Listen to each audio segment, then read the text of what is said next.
कहानी एक ऐसी दुनिया से शुरू होती है जो शक्तिशाली डेमन किंग्स के हमलों से बर्बाद हो चुकी है। मानव सभ्यता लगभग समाप्ति के कगार पर है और बचे हुए लोग जीवित रहने के लिए संघर्ष कर रहे हैं। मुख्य पात्र एशसी उन कुछ योद्धाओं में से एक है जो अब भी लड़ रहे हैं। उसने अपने जीवन में अनगिनत युद्ध देखे हैं, दोस्तों को खोया है और दुनिया के पतन का दर्द सहा है। जब मानवता की आखिरी उम्मीद भी खत्म होती दिखती है, ऐश एक अंतिम निर्णय लेता है। वह सबसे खतरनाक डेमन किंग्स में से एक, वॉरल्यून द ग्लटन का सामना करता है। यह लड़ाई केवल जीत या हार की नहीं बल्कि पूरी मानव जाति के अस्तित्व की लड़ाई होती है। ऐश अपनी पूरी शक्ति लगा देता है और अंत में एक आत्मघाती हमले का सहारा लेता है। वह अपनी जान की परवाह किए बिना दुश्मन को खत्म करने की कोशिश करता है। लेकिन मृत्यु के बाद एक अप्रत्याशित घटना होती है। ऐश खुद को अतीत में पाता है। उसे एहसास होता है कि उसे दूसरा मौका मिला है।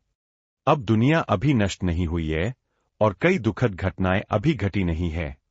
सबसे बड़ी बात यह है कि ऐश को अपने पिछले जीवन की यादें बनी रहती है। उसे पता है कि भविष्य में कौन से खतरे आने वाले हैं, कौन से लोग विश्वासघात करेंगे और किन घटनाओं से दुनिया विनाश की ओर जाएगी। इस बार ऐश केवल जीवित रहने का नहीं बल्कि भविष्य बदलने का फैसला करता है। वह अपनी शक्ति को जल्दी बढ़ाने के लिए नए रास्ते खोजता है। इसी दौरान उसकी एक असाधारण क्षमता सामने आती है जो उसे सामान्य लोगों से अलग बनाती है। जैसे जैसे वह प्रशिक्षण लेता है और छोटे छोटे मिशनों में भाग लेता है, उसकी शक्ति तेजी से बढ़ने लगती है। आसपास के लोग उसे साधारण युवक समझते हैं, लेकिन उसके भीतर भविष्य का अनुभव और असाधारण ज्ञान छिपा होता है। प्रारंभिक अध्यायों में ऐश कई ऐसी परिस्थितियों का सामना करता है जिन्हें वह पहले ही अपने पिछले जीवन में देख चुका है। इस कारण वह दूसरों की तुलना में बेहतर निर्णय ले पाता है और कई बार ऐसी उपलब्धियां हासिल करता है जो सामान्यतः असंभव मानी जाती है। कहानी के पहले कुछ अध्यायों का मुख्य उद्देश्य ऐश के दूसरे जीवन, उसकी नई शक्तियों, भविष्य को बदलने के उसके संकल्प और आने वाले बड़े संघर्षों की नींव रखना है। साथ ही यह भी दिखाया जाता है कि डेमन किंग्स का खतरा अभी समाप्त नहीं हुआ है और भविष्य में उससे कई बड़े युद्ध होने वाले हैं। यही शुरुआती भाग आगे चलकर ऐश की तेजी से बढ़ती शक्ति, रहस्यमय क्षमताओं और डेमन किंग्स के विरुद्ध उसके अभियान की भूमिका तैयार करता है। ऐश सी को अपनी नई टाइमलाइन में समझ आता है कि उसकी पावर्स पहले से अवेकन है और डीमन किंग ग्लटनी, वॉरल्यून, की पावर भी उसके अंदर है। वो तय करता है कि अब उसे भविष्य बदलना है और पिछली ट्रेजेडी को रोकना है। ऐश अपनी ट्रेनिंग शुरू करता है। वो अपने पुराने एलाइज को ढूंढने की कोशिश करता है, लेकिन इस टाइमलाइन में कई चीजें बदल चुकी होती है। उसे एहसास होता है कि फ्यूचर पूरी तरह सैम नहीं रहेगा जैसा वो जानता था। दूसरी तरफ दुनिया में छोटे छोटे डीमन रेमनेंट्स फिर से एक्टिव होने लगते हैं। ऐश पहली बार अपनी ग्लटनी पावर को प्रॉपर्ली कंट्रोल करने की कोशिश करता है। उसे पता चलता है कि ये पावर सिर्फ स्ट्रेंथ नहीं बल्कि एब्जॉर्ब प्लस इवॉल्व करने की क्षमता देती है। लेकिन इसका साइड इफेक्ट भी है, कंट्रोल खोने का खतरा। ऐश का सामना एक लो लेवल डीमन कमांडर से होता है। वो बिना ज्यादा हेल्प के उसे हरा देता है, जिससे उसकी रेपुटेशन धीरे धीरे बदलने लगती है।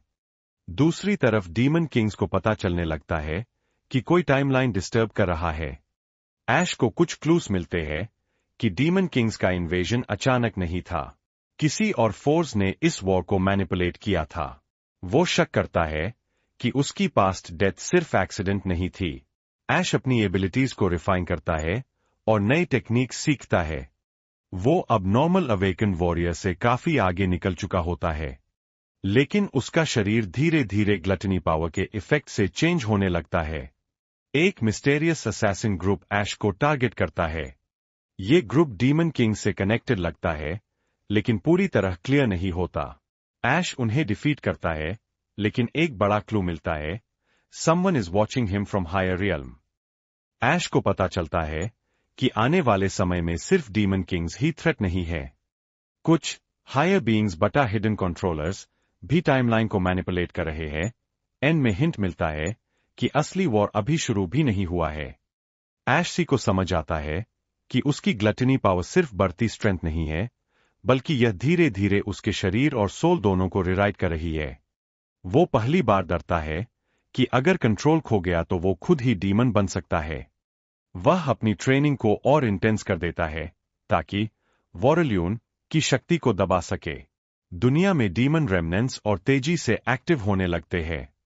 अलग अलग रीजन्स में छोटे छोटे अटैक्स शुरू हो जाते हैं। ऐश महसूस करता है कि ये सब रैंडम नहीं है, कोई इन रेमनेंट्स को डेलिब्रेटली अवेकन कर रहा है। उसे एक पुराने एलाई का ट्रेस मिलता है, लेकिन वह पहले जैसा नहीं रहता। ऐश अपने पुराने एलाइज में से एक से मिलता है, लेकिन पता चलता है कि इस टाइमलाइन में वह एलाई या तो बदल चुका है या किसी अननोन फोर्स के इन्फ्लुएंस में है। बातचीत के दौरान ऐश को पहली बार टाइमलाइन डिस्टॉर्शन का डायरेक्ट प्रूफ मिलता है। ऐश पर एक हाई लेवल ट्रैकिंग स्क्वाड हमला करता है जो डीमन किंग से डायरेक्टली लिंक्ड होता है।